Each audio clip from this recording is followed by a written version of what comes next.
Amidst this pandemic, medical schools say they're getting way more applications, and credit goes to a certain Dr. Fauci. If it works to get more young individuals into medical school, go ahead and use my name. Be my guest. From the New England News Collaborative, this is next. We'll learn about some of the factors driving applicants, including this Fauci effect. And the shift to working from home meant Maine government workers drastically reduced their carbon emissions.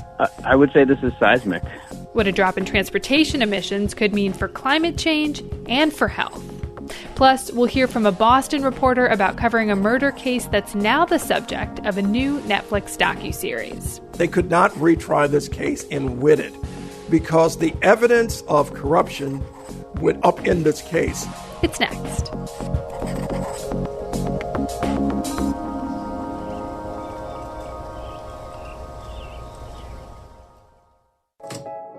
Next is produced at Connecticut Public Radio and is powered by the New England News Collaborative, 10 public media companies coming together to tell the story of a changing region with support from the Corporation for Public Broadcasting.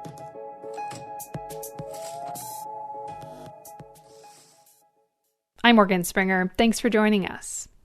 On Next, we've heard about the terrible toll that COVID-19 has taken on nursing homes, making them one of the riskier places to live in New England right now. More than 70% of virus deaths in Connecticut, New Hampshire, and Rhode Island have happened in these facilities, according to data from the Kaiser Family Foundation. In Maine, Massachusetts, and Vermont, it's at least half of the deaths. These elderly residents often live in tight quarters with roommates, eat in communal dining halls, and the staff float from patient to patient, not to mention that older adults are at higher risk of becoming severely ill with the virus. We're going to begin today's show in Vermont, a state that had been more insulated from the virus than the rest of New England and the country.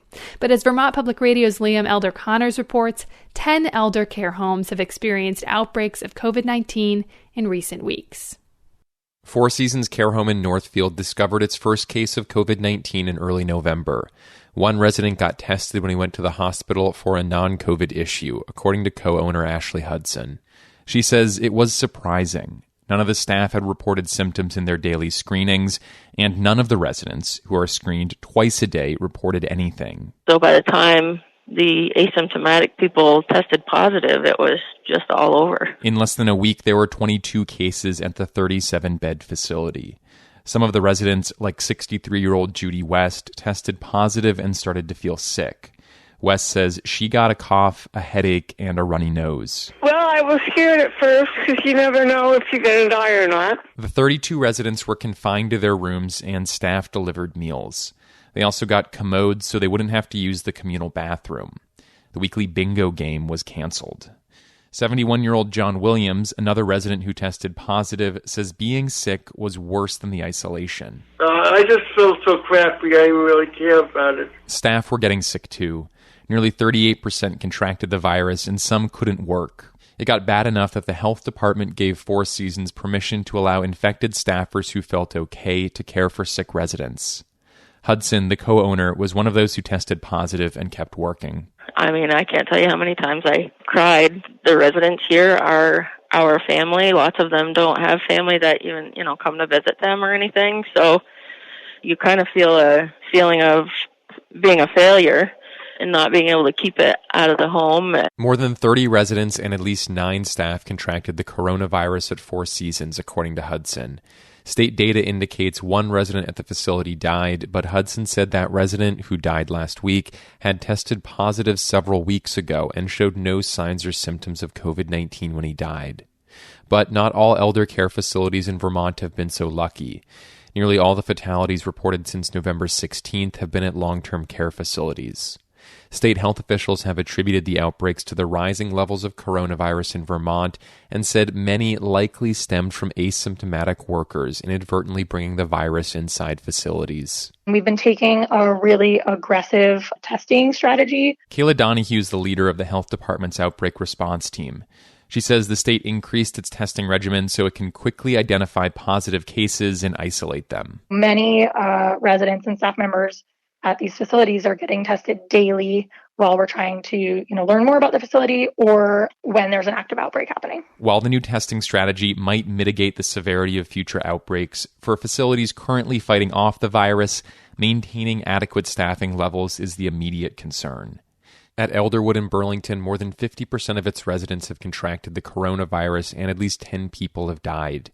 2 people working at the facility who asked not to be named said staff were exhausted, stressed, and scared. "You're running around and it feels like your head's cut off," said one of the staffers. A spokesperson for Elderwood acknowledged that staff was, quote, stretched and said they were working with local health officials to keep adequate staffing levels. One of those partners is the University of Vermont Medical Center. President and Chief Operating Officer Stephen Leffler says the hospital is in daily contact with Elderwood. We have physicians going there to help deal with the issues. We've accepted patients from Elderwood when appropriate. We've added support there when appropriate. The state is hoping to address future staffing shortages with a new group of trained nurses who can be deployed during outbreaks.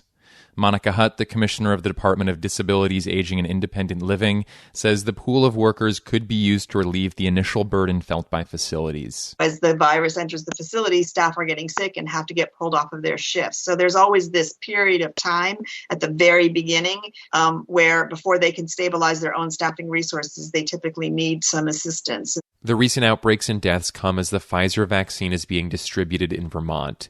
Health Commissioner Mark Levine says staff and residents of long-term care homes are among the first to receive the vaccine. Pharmacies that have been contracted to provide COVID-19 vaccine at skilled nursing facilities will receive a portion of these initial doses and may hold their earliest vaccination clinics at long-term care facilities as soon as December 21st.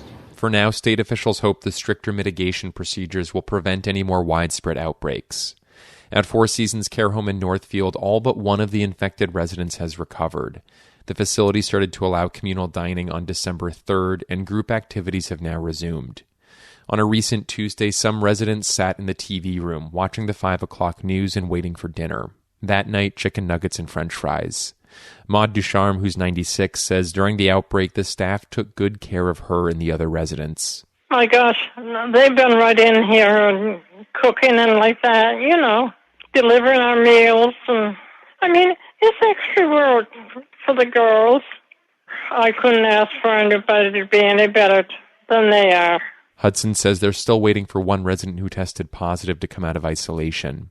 Another resident who tested negative is also quarantined and waiting for the facility to be cleared of the virus. Hudson says she hopes he'll be out of isolation just after Christmas. For the New England News Collaborative, I'm Liam Elder Connors. Addiction treatment centers are also a riskier environment for COVID transmission, as patients stay in close quarters. Clients and staff of a major center in Effingham, New Hampshire, say management was not prepared for the outbreak that started a few weeks ago. State officials say so far, around 50 COVID cases are linked to Green Mountain Treatment Center. New Hampshire Public Radio's Lauren Shulgin reports. The minute Peter Rosasco walked into Green Mountain Treatment Center, he says he knew there would be problems. I thought from as soon as I got there that it was just a ticking time bomb, that place. He was with his mom, Susan Axelrod. It was mid-November, and she was bringing her son to treatment as part of a plea deal he reached over some recent drug charges. So they get to Green Mountain, and they both say they noticed that the staff person doing patient intake was not wearing a mask. If I had not been so sort of just shell-shocked from the day, I think I would have said, hey, could you go put a mask on? Because I thought about it later. I was like, that was not good. Rosasco had just come directly from another treatment center in Maine, where he was forced to quarantine upon arrival. He was tested for COVID, and he says they were incredibly strict about mask usage. But at Green Mountain, Rosasco says he was never tested. And while there may have been a mask policy, for the 2 weeks he was there, he says some people wore masks, some didn't. I kind of found it contradictory. The whole system of recovery and mentality is like doing for others and shit like that. And then to not wear a mask just because it bothers you a little bit. The whole point of wearing them was for other people. Green Mountain is a residential facility on a remote 72-acre property in Effingham. Clients come from all over the country, some by court order, to detox and get treatment. It's run by Granite Recovery Centers, one of the biggest providers of substance use disorder treatment in the state. And 2 weeks ago, when news first broke of an outbreak, CEO Eric Spofford said they've been following CDC and state health guidelines since the beginning of the pandemic.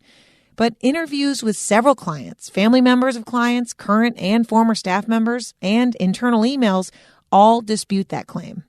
In August, Green Mountain's executive director said in an email that clients were complaining and threatening to leave, quote, all related to the lack of COVID protocol, end quote. Those concerns persisted. 3 months later, everyone I talked to told the same story, that basic COVID precautions were not enforced consistently at Green Mountain.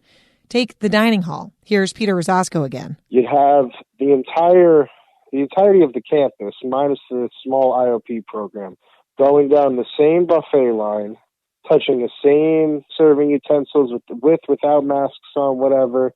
No one was really sterilizing their hands. And then we all sat very close to each other eating. I also heard concerns about the vans. Not everyone in treatment at Green Mountain stays at the mountain. Some clients stay at a former inn run by Granite Recovery Centers about 35 minutes away. And to get back and forth, people told me clients are often crowded into these vans. Rosasco says he felt like a sardine in a can. And again, he says, not everyone was wearing a mask. On November 28th, the company says it notified the state health department of a COVID outbreak at Green Mountain. But multiple clients say they didn't hear about it from staff. They heard about it from each other.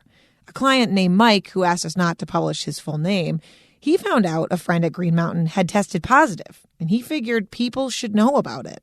So he stood up in the middle of a class. I said, everybody in this room is exposed.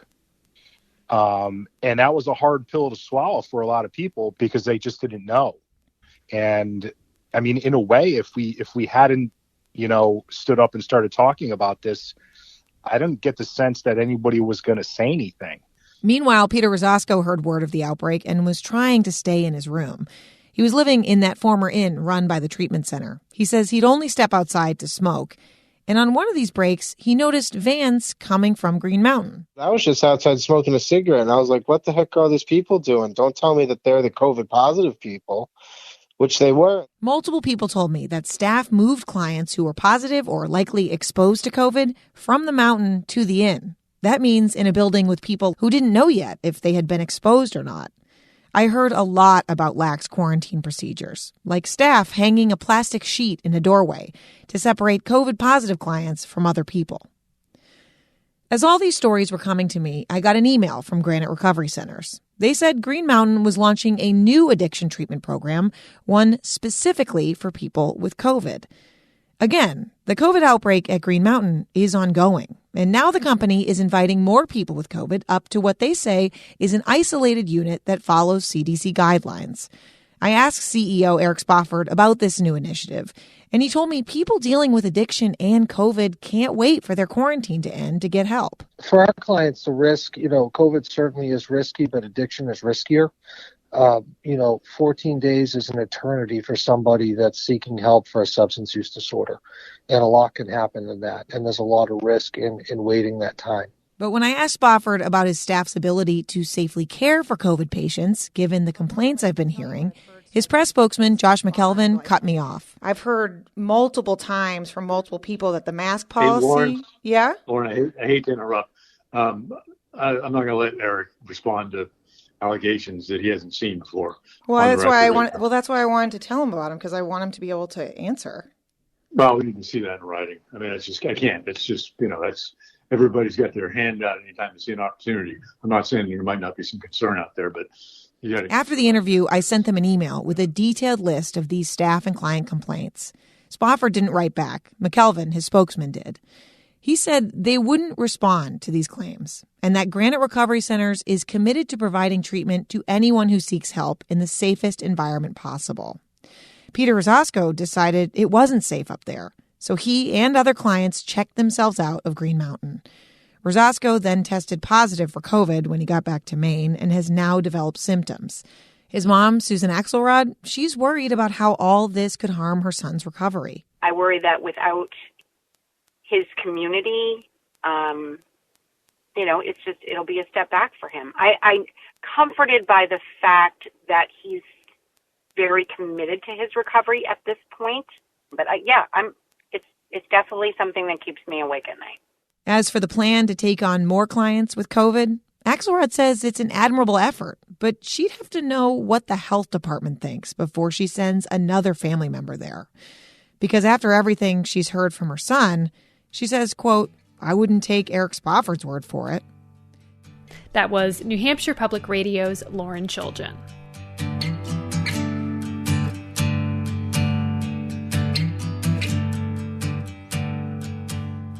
Now, a potential bright spot in this pandemic, medical schools report applications are up dramatically.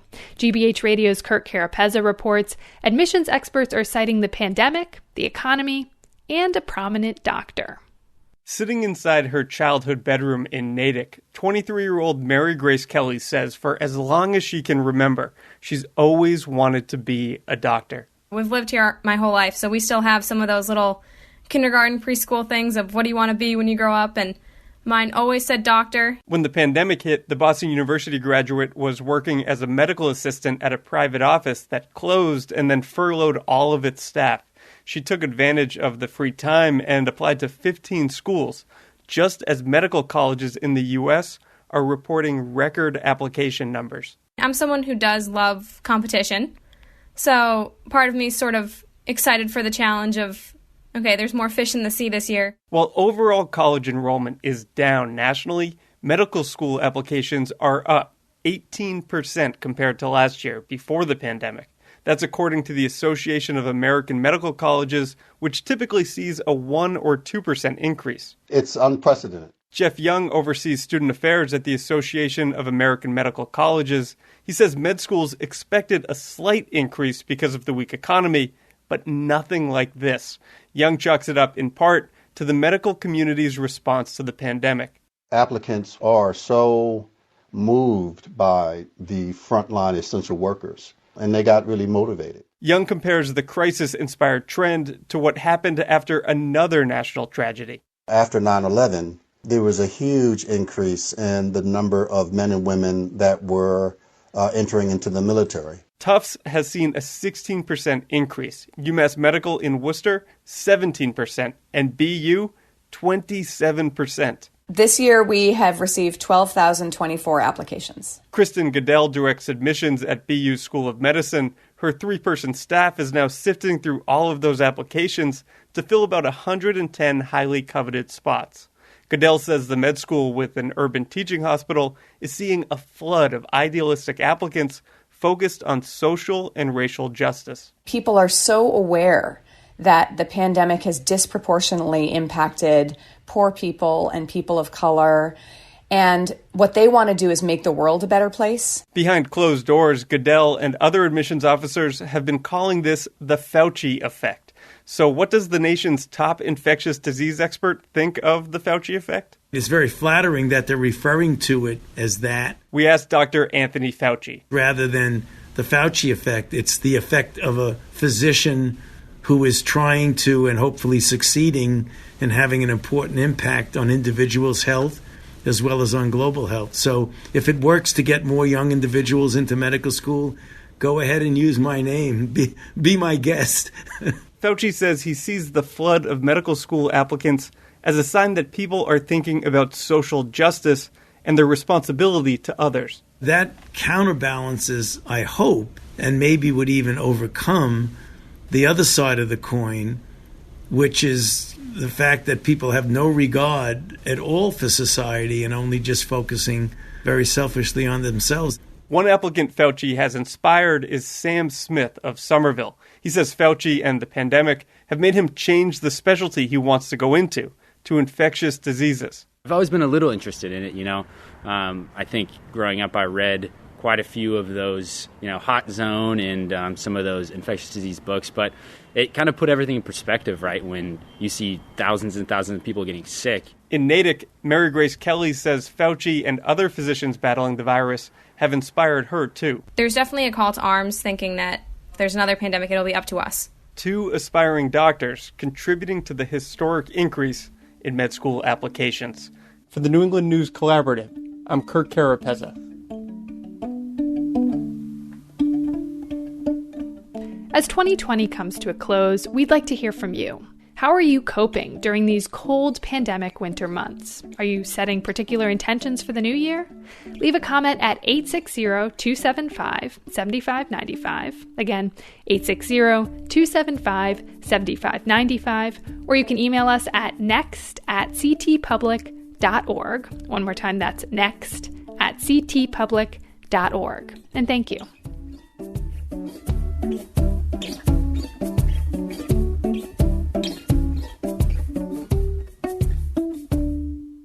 After the break, how the switch to remote work helped Maine reduce transportation emissions, plus the lives we can save when those emissions go down. It's next.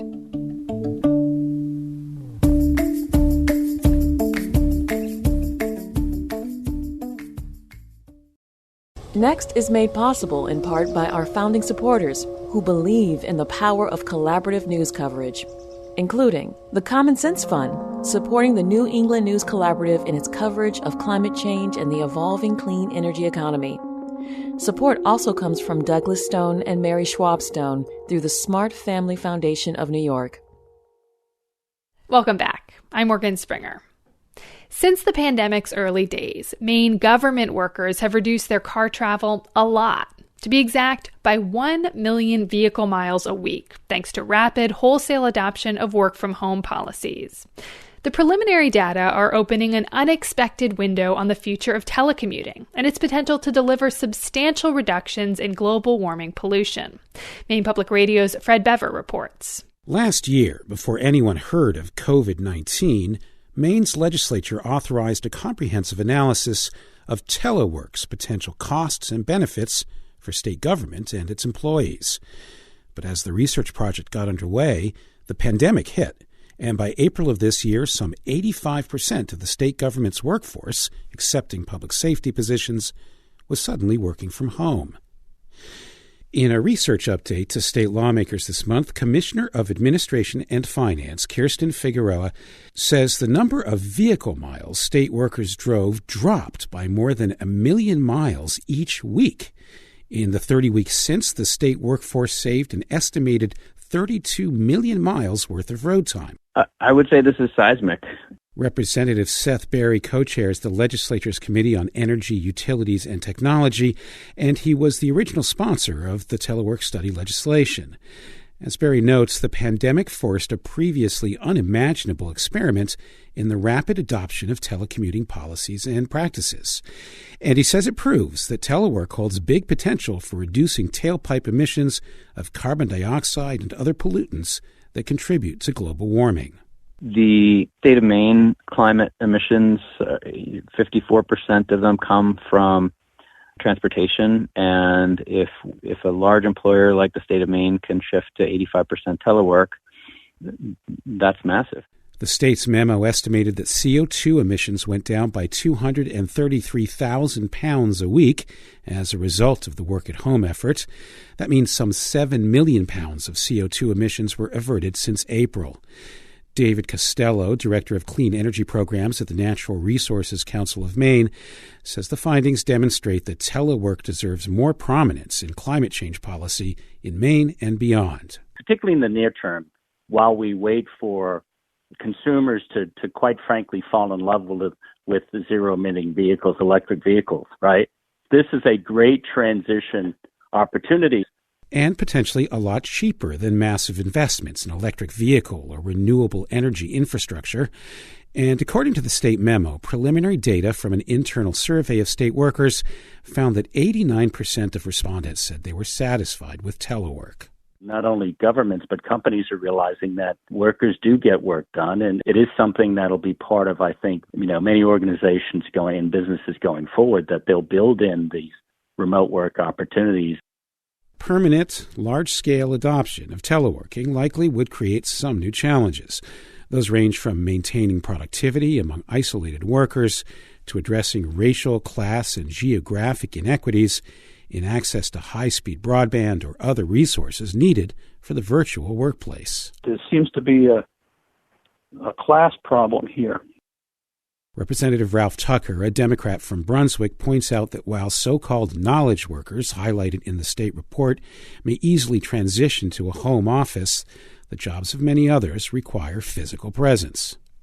What kind of class stratification do we have here? Are we going to let the professional class, white-collar workers, work at home, but require everybody else, all the delivery people, retail people, construction people, clerical folks, are we going to require that they continue to commute?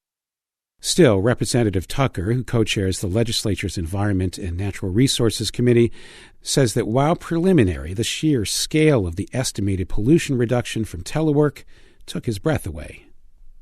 It doesn't give any final conclusions. It points out that solutions that we might have to use in order to meet our climate emissions reduction goals may shift the way we work and play a lot.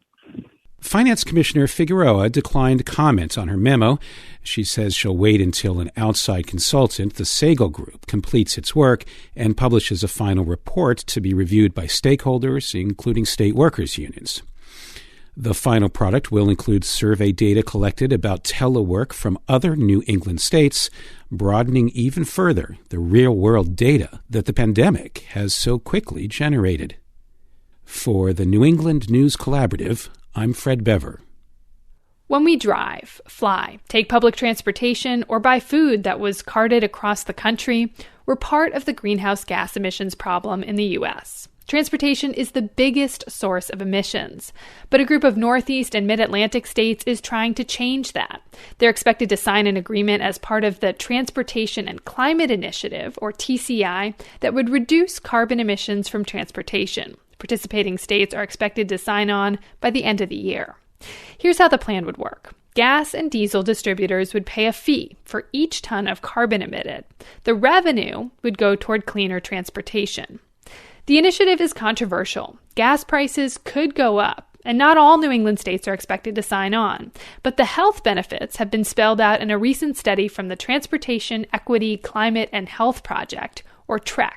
Kathy Fallon Lambert is a senior advisor at the Harvard T.H. Chan School of Public Health and a member of the team analyzing the potential health impacts of TCI. Kathy, welcome to Next. Thank you, Morgan. It's nice to be here. So how do transportation emissions affect our health?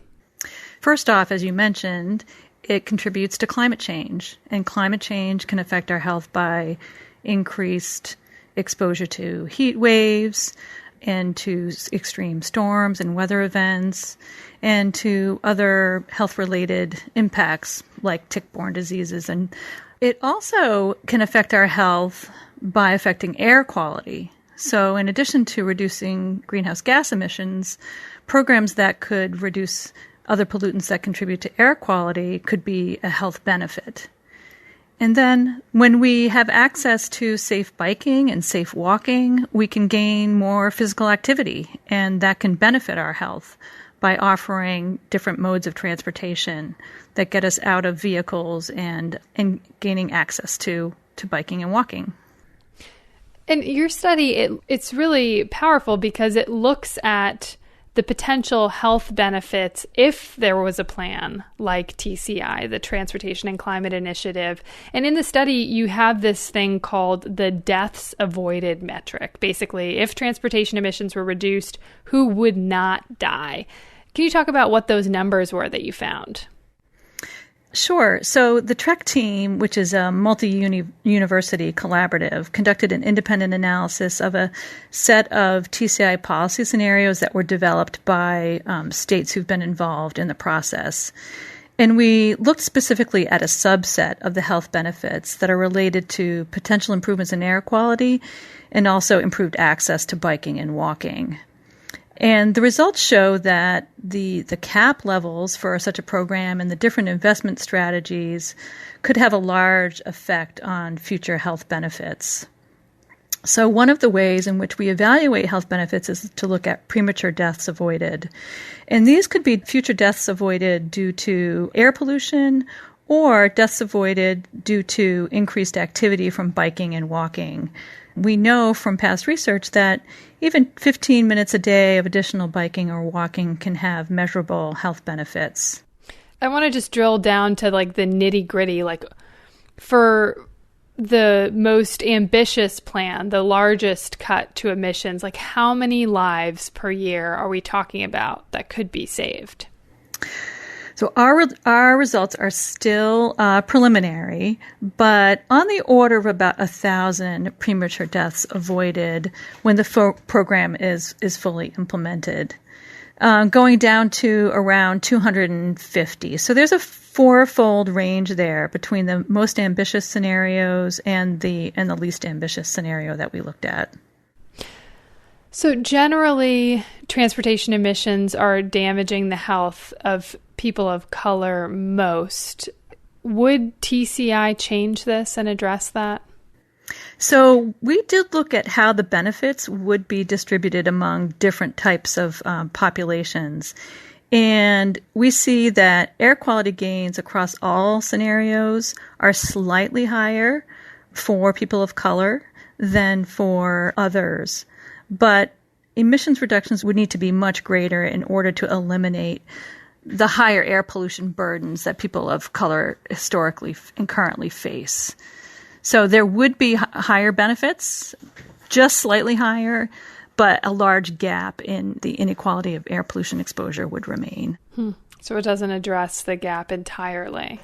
No, not entirely. But I mean, one thing to keep in mind is right now that gap is substantial, and we really need to understand that we would take actions and programs probably beyond what TCI would do in order to fully address it.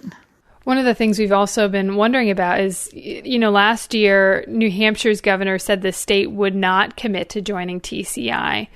What does that mean for the health outcomes you've outlined? Will this decision just negatively impact the health of New Hampshire residents, or are the health of all people in the Northeast and Mid-Atlantic going to be affected by that decision if some states like New Hampshire decide not to participate? Well, as I mentioned, we looked at two types of benefits. The benefits of investing program proceeds in biking and walking and the physical activity benefits from that. And you can imagine that the states that participate who receive those proceeds and can make those investments would continue to see those benefits. Where you do see some change in regional scale benefits is in the air quality side. So, of course, air quality doesn't respect state boundaries. And so if some states participate and others don't, that could affect more than the states that don't participate. So it's hard to predict, exactly what the impact would be of some states not participating. But certainly if there are fewer states participating, those air quality benefits would go down. What do you hope is the impact of your study? The most useful thing that states could do with our study is look at how to invest funds to get the greatest possible impact out of a program. And we're hoping to conduct additional analyses to look at how the funds can be invested to specifically address air quality in overburdened communities. So by doing that, regardless of the number of states that participate, they will know really what they can do with the funds to get the greatest bang for the buck in terms of health benefits for people in their states. Kathy Phelan-Lambert is a senior advisor at the Harvard T.H. Chan School of Public Health and a member of the team analyzing the potential health impacts of the Transportation and Climate Initiative. Kathy, thank you so much for joining us. Thank you, Morgan. As we just heard, transportation emissions have many health impacts, including contributing to respiratory diseases.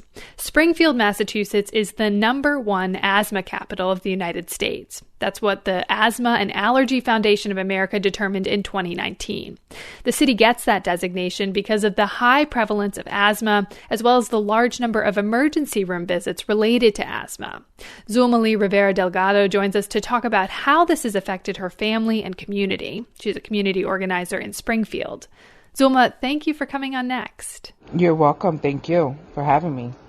So have you or your family seen respiratory health impacts living in Springfield as you do?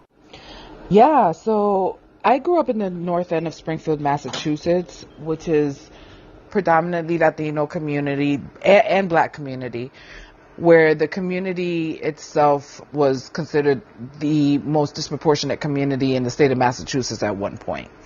the Memorial Square and the Brightwood side was divided by a highway.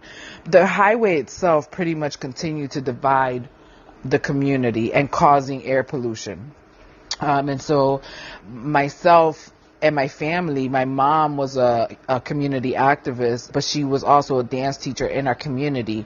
You know, she saw that there was, you know, a lot of children, not much opportunity. So she just, you know, started getting a group of kids and started teaching them dance in the park. And, you know, she did that. And then she moved into a school, which happens to be under the railroad and the highway, which also has environmental issues to this day. And so over years, right, the long-term effects is my mom ended up developing a COPD, right, and chronic asthma. And these are unexplainable conditions except for the environment, right, because she's never been a smoker. She's maintained like a healthy lifestyle, like physically active from teaching dance, but yet and still these pulmonary diseases she developed, right? And there was never a real connection from her respiratory condition to her environment, but just our living experience. Yeah, is she still able to dance? Not really. She attempts to, because it's in her heart, it's in her passion, but she utilizes the chair now to like instruct. She'll get up and do a couple of steps here and there, but nowhere near, she's only 64, but nowhere near the capacity where she was when she was like in her, obviously 20s, 30s, and 40s, but, she still shouldn't be in a condition right now where she can't stand for a long period of time or walk, like even the stores, even when she goes to the grocery store, right? Like she needs an assistant wheelchair because she's unable to walk without losing her breath or even feeling lightheaded where she's going to pass out. You said that, no one drew the connection and said, all right, you have COPD and asthma because of the environment or because of pollution. But it sounds like you draw that conclusion. Well, sure. For my daughter who happens to go to this school, the infrastructure of her school itself over time just got bad, right? And so these spaces where they were once vibrant with community spaces are now condemned, right? Because of the water damage. I happened to go pick up my daughter one day who suffers from asthma. And, there's days where I see her out of breath and I'm just like wondering what's going on. I give her asthma medication, her steroids when she's needed. I think we get so accustomed to having what we have, right? That we don't realize that we can have, that we deserve better, right? And that over time, the health disparities that our children faced because of the school, we were never making the connection. It wasn't until, my daughter had she was short of breath. We started to make, just to speak up about it, how bad is this mold, and this environment alone, so it wasn't until I was educated a little bit on some of the air pollution that's happening in my neighborhood that I was like, wow, these are some impacts to my community that we're not even noticing because they're right under our nose, or we just, if we knew better, we'll do better. And so it's just one of those things that was put upon us and we just learned how to deal with them. Yeah. So, you talked about your mother and your daughter both having experiences likely because of the air quality that they're breathing. What about other people in the broader community? As I said, Springfield has been identified as the asthma capital. Are you seeing that on the ground? Are you seeing that high prevalence of asthma among other people that you're interacting with? Oh, yeah. Yeah. A lot of people in Springfield have asthma. A lot of people, it's almost to the point that even when we try to make an argument about the health disparities around asthma, because people live with it so commonly that some of the episodes don't even get recorded, right? But then if you have these deep conversations with people, you'll see a lot of parents yeah, my child has asthma, but I don't know why, right? They identify the smoking with the asthma, but they're not thinking about, the car pollution or the traffic pollution or the railroads or just the commercial industry buildings. We have a biomass that's trying to get built here in Western Mass. Why is there a proposal for a biomass plant coming to Springfield? Yeah. How does that feel to you though? That feeling of this has been put upon you? Well, it's upsetting, right? Because ideally, everyone deserves clean air, right? Everyone deserves to have fresh drinking water. Like, those are the things that are non-recyclable. We can talk about infrastructures and places that we live in, but when we talk about the external things that are free, right, and they're just being extracted, right, from us, when it's a natural thing that we should have. And so, yeah, it's very upsetting. It's disheartening, because a lot of my folks don't really understand some of the health disparities that they're suffering to the environmental crisis that's happening. Zumali Rivera Delgado is a Springfield organizer for Neighbor to Neighbor. Thank you so much, Zulma, for talking and for sharing your experience. I really, really appreciate it. You're welcome. Thank you for having me.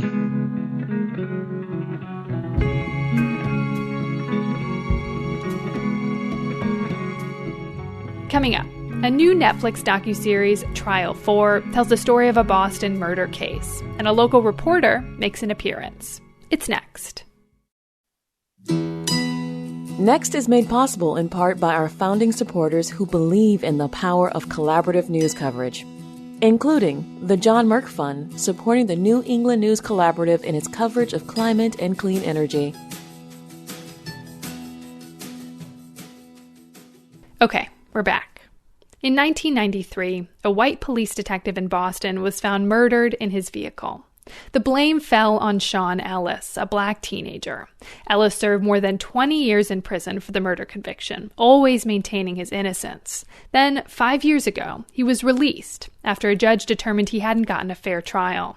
The new Netflix docuseries Trial 4 tells this story. One of the people you see in Trial 4 is GBH Radio's Philip Martin, who covered the case. Philip joins us to talk about his reporting and the docuseries. Hey, Philip, welcome to Next. Thanks, Morgan. Much appreciated. So, Philip, when did you start covering this story, and what was day-to-day coverage like? I started covering this really close to the time when the case was reaching its apex. The efforts by a number of people to make sure that Sean Ellis's case was reheard. And the charge was led by his attorney, as you know, Rosemary Scapiccio, charging in full steam ahead into the police department and the district attorney's office in Boston, demanding through Freedom of Information Act requests and other requests, information that had not been heard before. And what that information was, essentially, was evidence, strong evidence of corruption on the part of the very police officers who investigated the Sean Ellis case and the killing of this officer, John Mulligan. And that information was key. And the reason why Judge Carol Ball, Suffolk Superior Court, demanded a new trial. So the judge looks at this, says there's evidence of corruption, decides Ellis didn't get a fair trial. He's released. And then this is kind of at the point in the documentary where you make an appearance. It's when the current district attorney, who decides what cases to try, is stepping down. And there's this hotly contested race to fill that seat. And you show up basically as yourself in the series. You are yourself, a reporter, interviewing people in connection with this election. And let's just take a listen to a clip of you in the series. It seems like a lot of new energy to a DA's race. I mean, what's changed? What's changed? I think what's changed in the matter, the fact of the matter is a lot at stake, and we have people of color that are running for this race right now. So, Philip, how does this district attorney race impact Sean Ellis's case? What you had here, Morgan, was a situation where several people were running for the DA's office, and you hadn't had a district attorney's office race in a long time in Boston. But they were also running at a time when the ACLU of Massachusetts was promulgating a notion that what a difference a DA makes. For the first time, the DA's race was coming to the attention of ordinary people. Oftentimes, it's a sleepy affair. Very few people, in relative terms, vote for the district attorney. But people were starting to see that this was a very important job. Among those running for the district attorney's office at that time, Rachel Rollins in particular stood out. She has relatives who have been incarcerated. And she had been looking at the Ellis case and found it to be problematic in terms of its conclusion. At this point, she ran and she won in November. So in December 2018, the district attorney at that point, John Pappas, decided they could not retry this case and win it because the evidence of corruption would upend this case. However, they said at that press conference, and they insist to this day, that Sean Ellis is guilty. To make the point even more profoundly, they refused to void the gun sentence in this case. As I mentioned at the top, the detective was white and Ellis is black. And I'm wondering, as you're covering this case, where did you see and where do you see race factoring into this incident? Morgan, if you go back to 1989, an extraordinary case took place in Boston where a white man basically accused a black man of murdering his wife. This is the Charles Stewart case I'm referring to, of course, when in fact it was Charles Stewart who had murdered his wife. What happened during that time, from the time Charles Stewart accused a black person of killing his wife to the time that he was discovered to have actually committed the murder, was police had conducted searches throughout the Boston area and essentially were arresting, apprehending, picking up black men left and right. And in the minds of African Americans throughout Boston, this was part and parcel of police behavior in Boston. Move ahead a few years to 1993. Enter Sean Ellis literally into the store, Walgreens, September 26, 1993. And feeling free, telling the police when they asked him later why he was at that drugstore, he said, "I was there to buy Pampers for his cousin." But those words would lead the police to his door a few days later. Corruption was a big issue in the 80s, as you've talked about, in the 90s. What about today, right now? Has the Boston Police Department changed significantly since then? The Boston Police Department is run by an African-American reformist, William Gross. And he certainly would not accept explicit examples of corruption like we saw in the 1980s and 90s. But there are problems within the Boston Police Department. There are still concerns about over-policing, expressed often by African Americans, Latinos, Cape Verdeans. A lot of people in the community are concerned that things have not changed enough. So, and what about Ellis? You know, he's in his late 40s. He is free, but he spent more than 20 years in prison. Has he received anything to make up for all those years lost in prison, like a settlement? He hasn't. It's not to say it won't happen. I know he's considered it. I've spoken with him. I've interviewed him at his mother's house, in fact. He still maintains his innocence. What he's focused on right now is the fourth trial. The fourth trial, again, not on the murder charges, which have been voided, but now he's relying on a fourth trial to clear his name. He feels that a jury trial will clear him of the gun charge, and in clearing him of the gun charge has essentially exonerated him, is his belief and that of his attorney. He works at a place, I think it's called Community Works, and essentially works to give back, works with folks who are in housing projects, who are basically poor, desperate, circumstances that he grew up in the projects in Boston in the 1980s and 90s. Well, I want to thank you so much, Philip, for talking. Philip Martin is a senior investigative reporter at GBH Radio. It's been a pleasure having you on. Well, thank you, Morgan. I appreciate telling an important story. And thank you for that opportunity. And that's our show this week. You can find us wherever you get your podcasts. Just search Next New England. Next is produced by me, Morgan Springer, and Lily Tyson. Vanessa De La Torre is our executive editor. The executive producer is Katie Tolarski. The music you hear on Next is by musicians in New England. If you want to know who you heard today, visit our show page at nextnewengland.org. The New England News Collaborative is powered by the Corporation for Public Broadcasting, Connecticut Public Radio, Vermont Public Radio, New Hampshire Public Radio, Maine Public Radio, New England Public Media, CAI, WBUR, WSHU, GBH, and the Public's Radio.